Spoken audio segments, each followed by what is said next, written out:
Oui, on prend Mirza, on prend des coureurs, on prend des joggeurs et une laisse assez élastique, ce qui nous donne du cross canin. On se retrouve dans un instant. Ça déménage, je vous le jure. Tout à l'heure, vous avez vu. C'est vrai que le chien, il aide. C'est indiscutable, mais il faut les jambes, il faut l'élasticité, il faut la bonne foulée. La preuve, à mes côtés, j'ai le champion de Belgique qui va tout nous expliquer. Alors Jean-Baptiste, c'est vraiment un sport original. Comment se travaille-t-il ? Eh bien, tout d'abord, il faut être très bon en course à pied. Ensuite, il faut travailler beaucoup le chien. Donc, le chien se travaille à vélo parce qu'il attrape une vitesse plus importante à vélo. Et ensuite, il faut se travailler, bien sûr, soi-même. C'est un travail de tous les jours. Donc, le chien est équipé d'un harnais. L'homme est équipé d'un baudrier et enfin, entre les deux, il y a une laisse élastique qui permet d'amortir les chocs. Alors vous êtes champion de Belgique, il faut le dire. Et ce qu'on peut dire aussi, c'est que dans notre pays, on est bon en canicross. En Belgique, on est excellent en canicross. Effectivement, bientôt il y aura les championnats d'Europe et on a de bonnes chances de médailles. Vraiment, on est excellent. On a plusieurs champions du monde et d'Europe dans notre fédération de canicross. Vous, qu'est-ce qui vous attire? Pourquoi aimez-vous pratiquer cette discipline? Je préfère 100 fois cette discipline au jogging parce que c'est un sport dans lequel on a une relation avec son chien, avec son animal.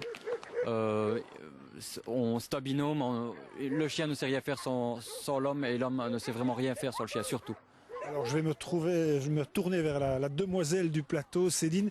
Toi, comment tu as commencé, tu t'es lancé dans cette aventure? J'ai commencé le canicross avec Vadrouille parce que je voulais faire un sport avec mon chien pour augmenter la complicité que j'avais avec. Et mon voisin pratiquait le canicross, donc une fois je suis venue voir une course et j'ai adoré. C'est contagieux visiblement le canicross. Oui, très. Moi j'ai contaminé toute la famille. C'est-à-dire que chaque fois il y a des chiens qui sont venus se rajouter. Oui, maintenant on est à 4, donc un par membre de la famille qui court. Est-ce que tu as l'impression de courir plus vite? Beaucoup plus vite. Combien de kilomètres heure tu gagnes avec un chien par exemple? 2 à 3 km/h. Grande foulée. Oui.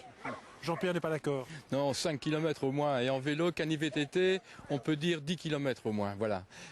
Alors, on voit ici, donc c'est l'heure de l'entraînement ici à Polleur. Il y a tous les chiens, il y a tous les gabarits.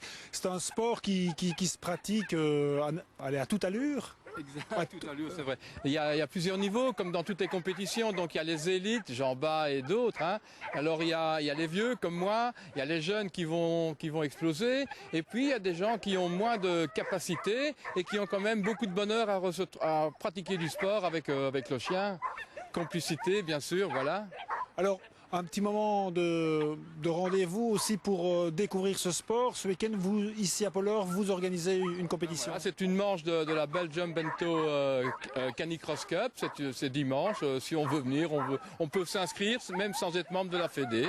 Alors, il existe aussi un site qui s'appelle Canicross, cross.be. Et puis alors j'ai pensé à vous, Michael, c'est pour vous aujourd'hui. Regardez, Vadrouille. Vous pensez que ça n'ira pas trop vite, Michael? Vous allez tenir, vous pensez? Attention à la déchirure, hein, gamin. Allez, merci Paul-Henri pour le cadeau. Allez, après l'art de nous faire rire de Paul-Henri Burion, c'est de l'art brut.